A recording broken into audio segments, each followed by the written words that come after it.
Assalamualaikum warahmatullahi wabarakatuh. Perkenalkan, nama saya Dena Lebiska, NIM B1B1220055, Prodi Ilmu Pemerintahan, mata kuliah Pemerintahan Nasional, dosen pengampu Pak Alfa Bariansyah, SIP MIP, Universitas Jambi. Di sini saya akan menjelaskan tentang dasar teori sistem dan teori yang mempengaruhi sistem pemerintahan. Yang pertama, saya akan menjelaskan tentang dasar teori sistem. Dasar teori sistem memiliki 3 hal mendasar, yaitu fungsi, struktur, dan evolusi. Ketiganya saling terkait dan melengkapi satu sama lain. Ketiga hal tersebut pun dapat dikembangkan lagi sebagai pelengkap dalam teori sistem. Apa yang dimaksud dengan teori sistem? Teori sistem dipetakan oleh Georg Gersser pada paradigma faktor sosial. Maksudnya adalah penggunaan teori ini khususnya pada masalah-masalah sosial yang berkaitan dengan nilai-nilai institusi, peranata-peranata sosial yang mengatur dan menyelenggarakan eksistensi kehidupan bermasyarakat. Selanjutnya, teori yang mempengaruhi sistem pemerintahan. Di sini saya akan menjelaskan beberapa teori yang mempengaruhi sistem pemerintahan, yaitu 1. Teori pemisahan kekuasaan. Montesquieu menyatakan bahwa kekuasaan dalam negara harus dipisahkan dalam 3 kekuasaan, yaitu 1. Kekuasaan legislatif, 2. Kekuasaan eksekutif, dan 3. Kekuasaan yudikatif. Kekuasaan legislatif yaitu berbeda dari kekuasaan eksekutif yang melaksanakan undang-undang. Kekuasaan legislatif adalah kekuasaan untuk membuat atau merumuskan undang-undang yang diperlukan negara. Cabang kekuatan legislatif adalah cabang kekuasaan yang mencerminkan kedaulatan rakyat, karena untuk menetapkan peraturan adalah wewenang dari lembaga perwakilan rakyat atau parlemen. Singkatnya, kekuasaan legislatif menjalankan fungsi pengaturan. Selain itu, fungsi legislatif juga mencangkup 1. Prakarsa pembuatan undang-undang, 2. Pembahasan rancangan undang-undang, 3. Persetujuan atas pengesahan rancangan undang-undang. Yang keempat, pemberian persetujuan pengikatan atau ratifikasi atas perjanjian atau persetujuan internasional dan dokumen hukum yang mengikat lainnya. Contoh kekuasaan legislatif adalah Majelis Permusyawaratan Rakyat (MPR), Dewan Perwakilan Rakyat (DPR), dan Dewan Perwakilan Daerah (DPD). Yang kedua, kekuasaan eksekutif. Kekuasaan eksekutif adalah kekuasaan untuk melaksanakan undang-undang. Cabang perkuasaan ini yang memegang kewenangan administrasi pemerintahan negara yang tertinggi. Kekuasaan ini berkaitan dengan sistem pemerintahan negara yang dianut masing-masing. Misalnya saja, Indonesia menganut sistem pemerintahan presidensial, sehingga secara sempit kekuasaan eksekutif berada di tangan presiden sebagai kepala negara dan kepala pemerintahan. Namun dikutip dari wewenang lembaga eksekutif, legislatif, dan yudikatif, Ketua Prodi Magister Ilmu Hukum UIN Bandung dalam Hukum Lembaga Negara di negara demokratis, secara sempit, lembaga eksekutif diartikan sebagai kekuasaan yang dipegang oleh raja atau presiden beserta menteri-menterinya. Dalam arti luas, lembaga eksekutif mencakup para pegawai negeri sipil dan militer. Oleh sebab itu, secara sederhana, lembaga eksekutif dapat disebut sebagai pemerintahan. Yang ketiga, kekuasaan yudikatif. Menjawab pertanyaan Anda menurut Undang-Undang Dasar 1945, kekuasaan yudikatif di Indonesia dijalankan oleh lembaga apa? Jawabannya adalah diatur dalam kekuasaan kehakiman. mengatur perihal kekuasaan yang merdeka untuk menyelenggarakan paradigma guna menegakkan hukum dan keadilan yang dilakukan oleh Mahkamah Agung dan badan peradilan yang berada di bawahnya. Dalam lingkungan peradilan umum, lingkungan peradilan agama, lingkungan peradilan militer, lingkungan paradigma tata usaha negara, dan Mahkamah Konstitusi. Jadi singkatnya, menurut Undang-Undang Dasar 1945, kekuasaan yudikatif di Indonesia dijalankan oleh lembaga Mahkamah Agung dan badan peradilan yang berada di bawahnya, serta Mahkamah Konstitusi. Yang kedua, yaitu teori demokrasi. Ada 3 teori demokrasi dalam klasifikasi Gold, yaitu 1. Model individualisme liberal, 2. Model pluralis, dan 3. Model sosialisme holistik. Teori-teori demokrasi dan pandangan para ahli. 1. Teori demokrasi. Dari sekian banyak teori demokrasi yang ada dalam berbagai literatur, penulis memilih klarifikasi 3 model teori demokrasi, yaitu kemukakan oleh Carol dalam buku Demokrasi Ditinjau Kembali sebagai bahan untuk memahami dan membahas teori demokrasi secara umum. Karena model teoritis konsep demokrasi yang dikemukaannya ini merupakan teori demokrasi terus berkembang, pilihan ini dilakukan dengan menimbang bahwa ketajaman talaah yang dilakukan Gould mengikut sertakan kerangka ontologi yang koheren pada tataan filosofis dalam meninjau konsep dasar demokrasi. Kelengkapan literaturnya yang mencakup hampir seluruh penulis tentang demokrasi seperti Dal Lippard, Schubert, dari yang klasik seperti Rousseau, Mill, sampai yang mutakhir seperti Walzer, Nozick, dan Rawls, menjadi pertimbangan tersendiri untuk menerima klarifikasi yang disebut oleh Gould. 3 teori demokrasi dalam klarifikasi Gould. Yang pertama, teori demokrasi model individualisme liberal. Model ini menjelaskan demokrasi sebagai pelindung orang dan kesewenang-wenangan kekuasaan pemerintahan, dan mendukung pemerintah sebagai pelindung kebebasan seluruh rakyat dari ancaman dan gangguan. Model demokrasi ini mengingatkan kesamaan universal bagi seluruh rakyat dan kesamaan hak bagi seluruh rakyat itu di dalam proses politik. Pandangan ini ditandai oleh suatu orang, suatu suara.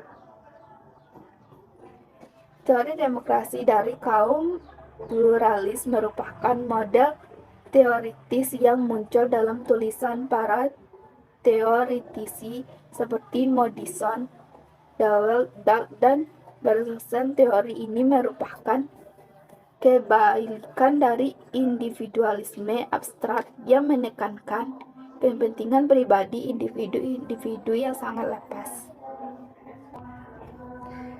Dalam hal ini, pluralisme memusatkan perhatian pada kepentingan kelompok sebagai agregasi dari kepentingan individual, dan pemunculannya akan mengakibatkan konflik dalam proses politik, sehingga demokrasi politik ditafsirkan sebagai sistem pemerintahan yang menengahi konflik kompetisi itu untuk memperoleh keseimbangan sosial.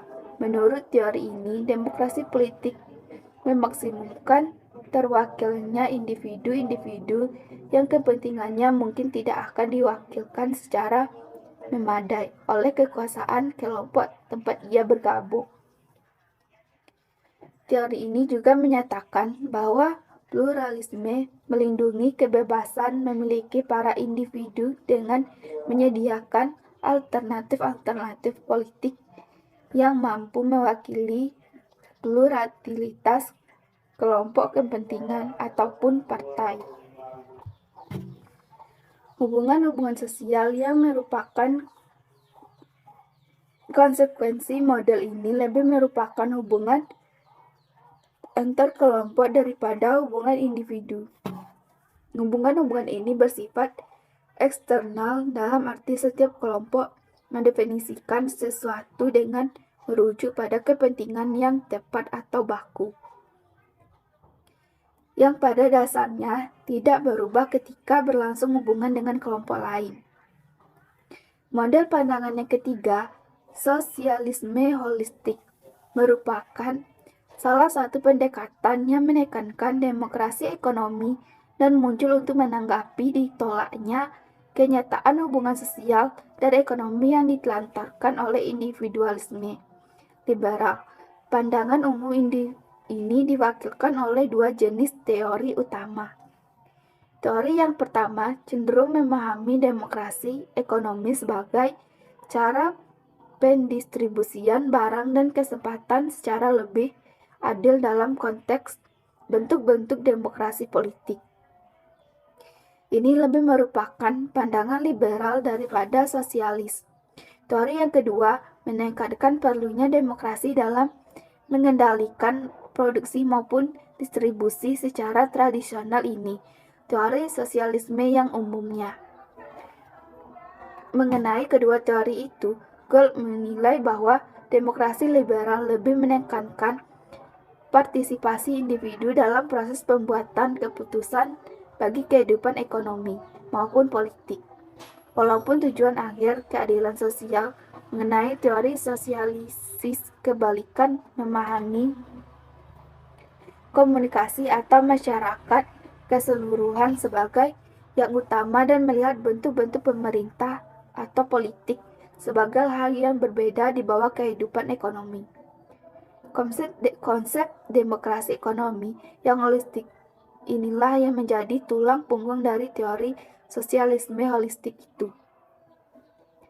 Hal yang menarik dari pandangan sosialisme holistik ini adalah bahwa kebebasan tampak sebagai kebebasan dari keseluruhan untuk mengaktualisasikan potensi-potensi melalui kegiatan-kegiatan individu. Yang ketiga, yaitu teori berdasarkan atas hukum. Suatu negara hukum dapat diartikan sebagai negara apabila tindakan pemerintahan maupun rakyatnya didasarkan atas hukum untuk mencegah adanya tindakan sewenang-wenang dari pihak pemerintahan atau penguasa dan tindakan rakyat yang dilakukan menurut kehendak sendiri. Dalam Ensiklopedia Indonesia, istilah negara hukum yang dilawankan dengan negara kekuasaan dirumuskan sebagai berikut. Negara hukum, negara bertujuan untuk menyelenggarakan ketertiban hukum, yakni tata tertib yang umumnya berdasarkan hukum yang terdapat pada rakyat. Negara hukum menjaga ketertiban hukum supaya jangan terganggu dan agar semua berjalan menurut hukum. Negara kekuasaan, negara yang bertujuan untuk memelihara dan mempertahankan kekuasaan semata-mata. Antara lain, mengajarkan bahwa negara itu tidak lain adalah organisasi dari kekuasaan golongan kecil atas golongan besar. Menurut pendapatnya, hukum berdasarkan ketaatan golongan yang lemah kepada golongan kuat. 1. Mutiara dalam bukunya Ilmu Tata Negara umum memberikan definisi sebagai berikut. Negara hukum ialah negara yang susunannya diatur dengan sebaik-baiknya dalam undang-undang sehingga segala kekuasaan dari alat-alat pemerintahannya didasarkan hukum. Rakyat tidak boleh bertindak sendiri menurut semuanya yang bertentangan dengan hukum. Negara hukum ialah negara yang bukan oleh orang-orang, tetapi oleh undang-undang. Karena itu, di dalam negara hukum, hak-hak rakyat dijamin sepenuhnya oleh negara terhadap negara, sebaliknya dengan tunduk dan taat.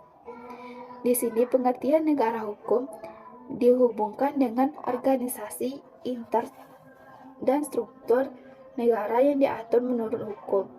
Setiap tindakan atau tindakan laku penguasa maupun rakyatnya harus berdasarkan hukum dan sekaligus dicantumkan tujuan negara hukum, yaitu menjamin hak-hak asasi rakyatnya. Hukum sebagai alat merupakan suatu peraturan yang dapat menghalang-halangi penguasa untuk bertindak sewenang-wenang. Dia merupakan batas-batas kebebasan antara individu dan penguasa dalam setiap interaksi kemasyarakatan, hingga hukum tadi merupakan perlindungan bagi ketentraman umum. Tanpa berlakunya hukum di dalam masyarakat, akan timbul kekacauan dalam sewenang-wenangan. Hukum itu menghendaki keadilan untuk menciptakan perdamaian dan ketentraman dalam masyarakat. Hukum adalah hanya apa yang berarti untuk menjadikan keadilan sebagai hukum yang tidak adil menentang eksistensinya sendiri. Di zaman modern, konsep negara hukum di Eropa kontinental dikembangkan antara lain oleh Immanuel Kant, Paul Robert, Julius Steinitzer, dan lain-lain dengan menggunakan istilah Jerman, yaitu Rechtsstaat. Sedangkan dalam tradisi Anglo-Amerika, konsep negara hukum dikembangkan atas kepeloporan AFDCs dengan sebutan The Rule of Law. Menurut Julius Stahl, konsep negara hukum yang disebutnya dengan istilah Rechtsstaat itu mencakup 4 elemen paling penting, yaitu 1. Perlindungan hak asasi manusia. 2. Pembagian kekuasaan. 3. Pemerintahan berdasarkan undang-undang. 4. Peradilan tata usaha negara. Sedangkan AFDCs menguraikan adanya 3 ciri penting dalam setiap hukum yang disebutnya dengan istilah The Rule of Law. Selanjutnya, Jimli Asidiki berpendapat bahwa hanya 12 prinsip pokok negara hukum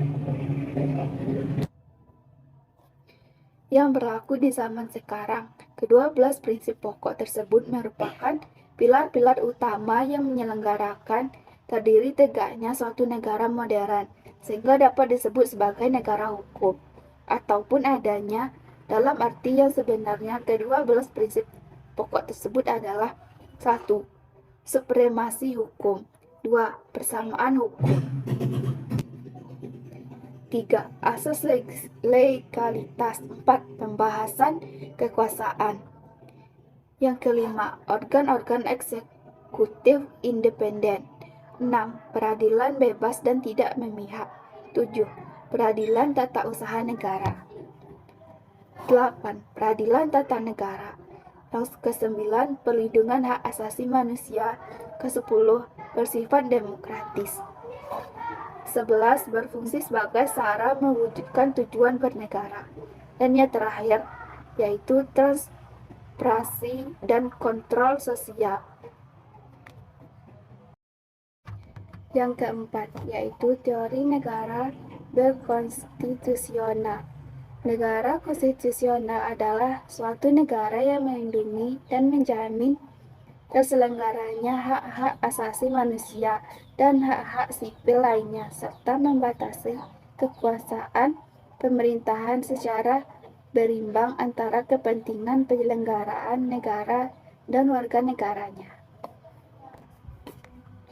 Tujuan dari penelitian ini adalah memahami mengenai konstitusi negara yang merupakan hukum negara dan hukum tertinggi yang digunakan sebagai pedoman dalam mencapai tujuan negara, serta ingin mengetahui eksistensi dari teori konstitusi Indonesia setelah perubahan Undang-Undang Dasar 1945 sebagai tolak ukur dalam mewujudkan tujuan nasional negara Indonesia. Penulisan jurnal ini menggunakan metode penelitian hukum normatif dengan bahan keputusan maupun data sekunder yang terkait dengan konstitusi dan teori konstitusi. Hasil penelitian menunjukkan bahwa konstitusi menjadi pedoman suatu negara untuk menentukan kehidupan dan menciptakan kesejahteraan untuk rakyatnya. Korelasi antara konstitusi dengan negara yang begitu erat bisa dilihat pada saat mencapai tujuan atau cita-cita negara. Memerlukan konstitusi karena negara dengan pokok sebagai adalah penyelenggaraan negara tidak dapat melakukan aksi kekuasaan tanpa konstitusi.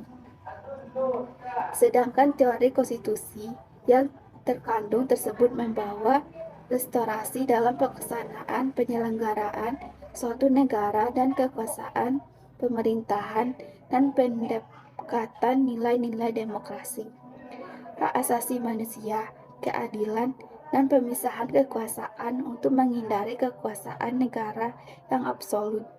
Bahkan dalam proses perumusan konstitusi pun sama halnya dengan perumusan tujuan negara dengan teori konstitusi sebagai sebuah penjelasan ilmiah mengenai substansi dalam konstitusi yang dijadikan sebagai tolak ukur dalam mewujudkan tujuan negara. Sehingga teori konstitusi merupakan tolak ukur secara teori dalam mewujudkan tujuan negara. Kata kunci teori konstitusi tujuan negara Indonesia. Yang kelima, yaitu ajaran negara kesejahteraan. Konsep negara kesejahteraan sendiri dinamakan dengan konsep welfare state. Konsep welfare state secara singkat dapat didefinisikan di mana pemerintahan dianggap pemegang peranan penting dalam menjamin kesejahteraan bagi setiap warga negaranya. Kemakmuran dan kesejahteraan merupakan salah satu cita-cita yang digaungkan oleh pendiri bangsa maupun pemerintahan Indonesia saat ini. Hal tersebut dapat sobat lihat dalam pembukaan Undang-Undang Dasar Negara 1945 yang berbunyi, pemerintahan melindungi segenap bangsa dan seluruh tumpah darah, memajukan kesejahteraan umum, dan mencerdaskan kehidupan bangsa. Sejatinya, membangun sebuah konsep negara kesejahteraan merupakan obsesi dari kebanyakan negara. Konsep welfare state adalah adanya program asuransi sosial bagi masyarakat serta adanya program penjamin kesejahteraan masyarakat.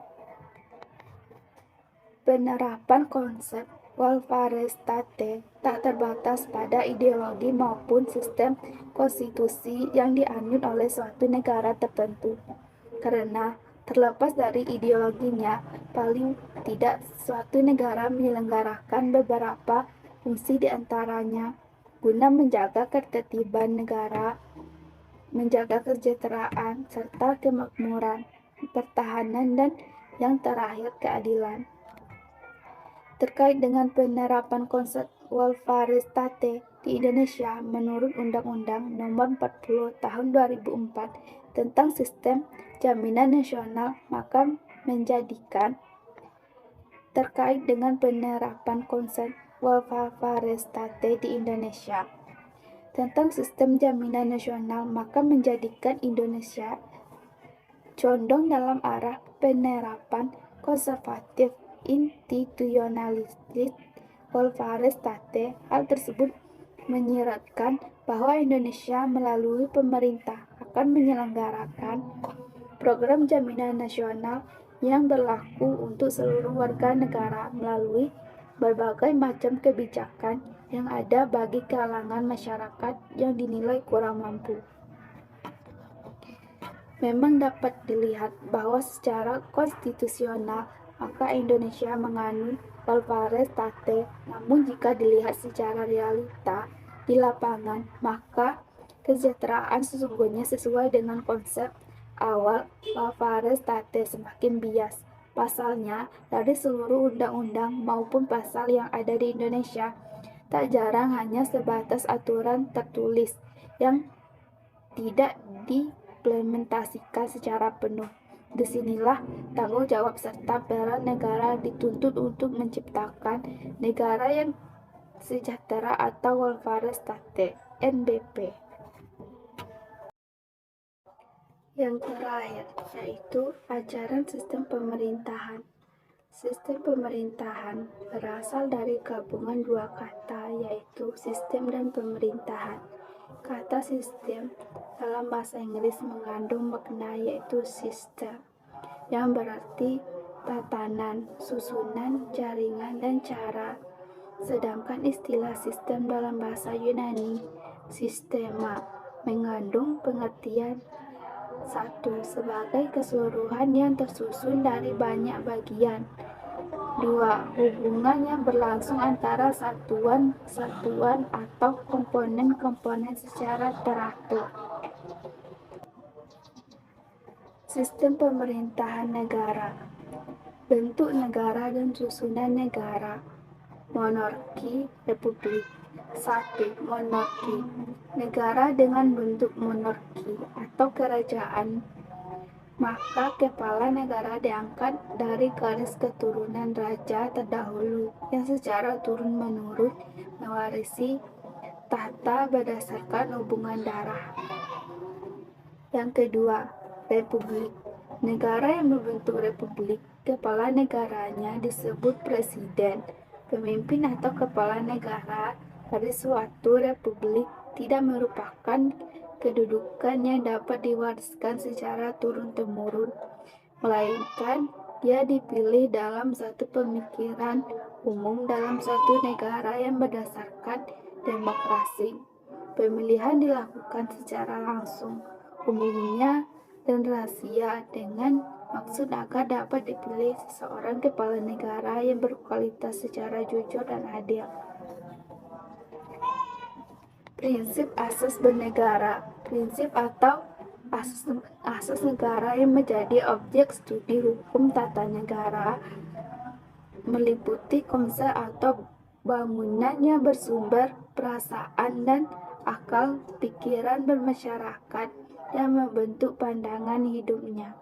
Atas dasar prinsip dan pandangan hidup bangsa, negara yang dibangun tersebut akan menyelenggarakan kehidupan bermasyarakat dan bernegara. 1. Pancasila dasar negara. Tiap negara didirikan atas dasar falsafah tertentu dan tiap negara mempunyai dasar dan falsafah yang berbeda. Falsafah itu merupakan wujud watak dan keinginan suatu bangsa, sehingga segala sesuatu dalam kehidupan bangsa tersebut harus sesuai dengan filsafatnya. Ketika para pendiri bangsa mempersiapkan kemerdekaan dan mempertanyakan atas dasar apa negara Indonesia yang akan diproklamasikan dibentuk, rapat-rapat PUPKI merumuskan dan menyampaikan Pancasila sebagai filosofis negara Indonesia. Dia menjadi sumber hukum material bagi seluruh peraturan perundang-undangan yang akan membentuk tiap tindakan rakyat dan negara melalui penjabat dalam kebijakan harus disesuaikan dengan dasar negara. Pancasila kesatuan yang utuh. Kelima, Pancasila merupakan suatu kesatuan yang tidak dapat dipisahkan satu negara yang lain, sehingga menguraikan satu sila untuk dalam pemberhentian keempat sila yang lain. Ketuhanan yang Maha Esa, kemanusiaan yang adil dan beradab, persatuan Indonesia, kerakyatan yang dipimpin oleh iman, permusyawaratan perwakilan, keadilan sosial bagi seluruh rakyat Indonesia. Indonesia negara hukum dan demokrasi. Indonesia negara hukum dan didasarkan pada kedaulatan rakyat yang dilaksanakan berdasarkan Undang-Undang 1945. sebagai mana ditentukan dalam pasal 1 ayat 2 dan ayat 3 yang lazim disebut sebagai konstitusional demokrasi dan demokrasi restastat. Indonesia menganut ajaran pemisahan kekuasaan secara lebih tugas. Hal tersebut dimaksud agar tidak ada penyalahgunaan kekuasaan sehingga kekuasaan harus diawasi oleh kekuasaan. 2. Hukum 2. Negara hukum. Pembicaraan tentang rule of law yang telah saya jelaskan sebelumnya sesungguhnya merupakan hal yang tidak dapat dipisahkan satu sama lain.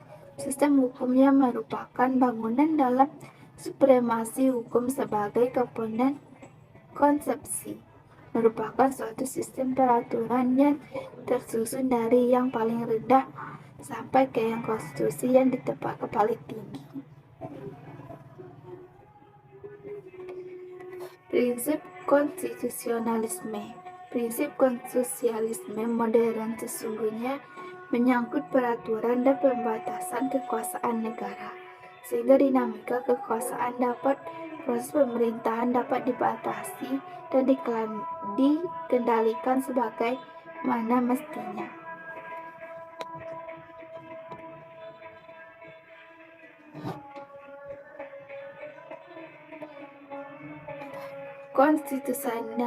Konstitusionalisme. Konstitusionalisme menyangkut pengaturan dan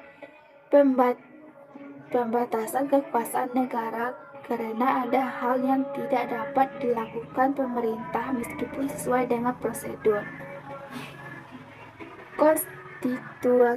Konstitusionalisme terkait erat dengan demokrasi dan menghormati persamaan martabat manusia, kebebasan dan hak-hak dasar negara sebagai nilai dasar masyarakat yang adil. Susunan Negara Kesatuan. Pasal 1 ayat 1 Undang-Undang 1945, negara Indonesia ialah negara kesatuan yang membentuk republik. Terdapat beberapa macam-macam susunan organisasi negara. A. Negara kesatuan. B. Negara serikat. C. Negara konfederasi. D. Negara struktural seperti sebagai transisi menuju federasi. Negara kesatuan. Dalam negara kesatuan, kekuasaan negara terbagi antara pemerintahan pusat dan pemerintahan daerah. Pemerintahan daerah disusun dalam pemerintahan tingkat provinsi, kabupaten, kota. Kekuasaan aslinya berada di tingkat pusat dan daerah mendapat kekuasaan oleh pusat dengan penyelenggaraan sebagai kekuasaan yang dibentuk oleh tegas. Pasal 37 ayat 5 Undang-Undang 1945 khusus mengenai bentuk negara kesatuan Republik Indonesia tidak dapat dilakukan bentuk perubahan. Ini berarti kalau ada keinginan untuk merubah negara kesatuan Republik Indonesia, maka terlebih dahulu merubah pasal 37 Republik Indonesia tersebut itu membentuk bahwa NKRI sebagaimana dikehendaki bapak-bapak bangsa sudah final. Otonomi daerah. Pasal 1-5 Undang-Undang Nomor 37 Tahun 2004. Otonomi daerah adalah hak, wewenang dan kewajiban daerah otonomi untuk mengatur dan mengurus sendiri urusan pemerintahan dan kepentingan masyarakat setempat sesuai dengan peraturan perundang-undangan. Selanjutnya, urusan pemerintah. Pasal 10 Undang-Undang 37 Tahun 2004. Pemerintahan daerah menyelenggarakan urusan pemerintah yang menjadi kewenangan kecuali urusan pemerintahan yang oleh undang-undang ditentukan menjadi urusan pemerintah. Dalam menjalankan urusan pemerintah yang menjadi kewenangan. B. Negara federal. Negara federal, kekuasaan negara terbagi antara pemerintahan negara bagian dan pemerintahan federal. Kekuasaan asli ada pada negara bagian yang terjadi merupakan negara mereka yang terdiri sendiri, tetapi kemudian negara-negara bagian tersebut bersepakat untuk bersatu dan membentuk federasi negara dan menyusun kesepakatan tentang batas-batas kekuasaan antar negara bagian dengan negara federal.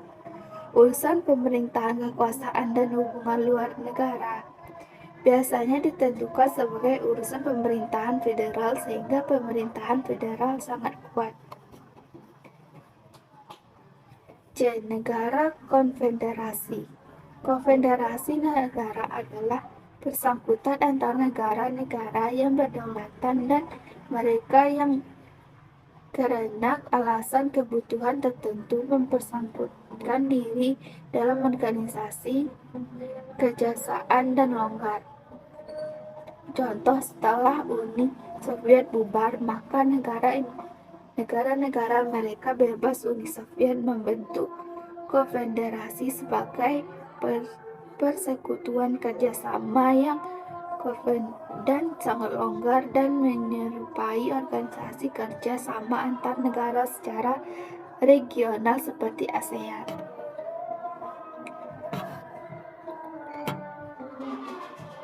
Prinsip konstitusionalisme. Prinsip konstitusionalisme modern sesungguhnya menyangkut pengaruh dan pembatasan kekuasaan negara, sehingga dinamika kekuasaan dalam proses pemerintahan dapat dibatasi dan dikendalikan sebagaimana mestinya. Sistem pemerintahan. Sistem pemerintahan terkait dengan pengertian penyelenggaraan pemerintahan eksekutif dalam kaitan dengan fungsi legislatif. Secara garis besar ada 3 sistem pemerintahan yang dikenal di dunia, yaitu sistem pemerintahan presidensial, sistem pemerintahan parlementer, dan sistem campuran. Sistem presidensial merupakan sistem pemerintahan yang terpusat pada presiden sebagai kepala pemerintahan yang sekaligus sebagai kepala negara. Membedakan sebagai nominal eksekutif, kepala negara sebagai lambang atau simbol, dan yang sesungguhnya memimpin eksekutif sebagai penyelenggaraan negara. Tolak ukur pemerintah sistem negara. Sistem presidensial dan parlementer dibedakan atas dasar kriteria. 1. Ada tidaknya pembedaan antara real eksekutif dengan nominal eksekutif. Adanya tindakan hubungan pertanggungjawaban antara cabang eksekutif dengan cabang legislatif.